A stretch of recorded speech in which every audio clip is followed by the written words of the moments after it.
Sunod ng pinuntahan ng mga otoridad ang pangalawang furniture shop.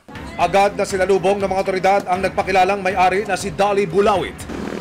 Ay, ito po pala sir, si Ma'am Dolly. Ma'am, good morning from PNP Maritime Group po. Discuss ko na lang ma'am.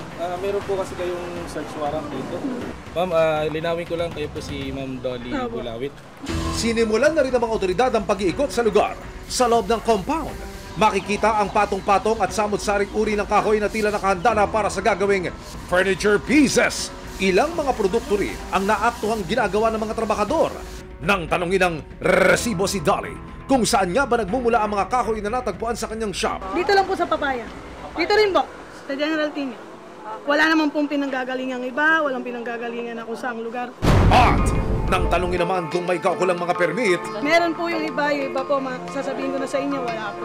sa patuloy na pag-iinspeksyon ng mga otoridad sa lugar, nadiskubre nila ang ilang pang mga kahoy na nanganganib ng maubos. Isang species po ng kahoy, which is yung tinatawag po natin na yakal. So itong yakal na to ay sa simulat sa pool pa lang, hindi na po talaga ito pwedeng permitan. At nang mabisto na si Dolly, Kasalanan ba ako? Nakapatay ba ako? Nakaano ba ako? Kaya di may kumpleto ng papel. Kasi sir, pinabayad natin papel. matapos ang magkasunod na pagsalakay ng mga otoridad sa dalawang furniture shop, isa-isa nang kinumpiska ang mga kahoy at furniture. Kumpirmado ng DNR na wala itong mga kaukulang permit. Ang dalawang suspect na sina Ramil Cabildo at Dolly Bulawit, dinala na sa opisina ng PNP Maritime Group sa Camp Crame.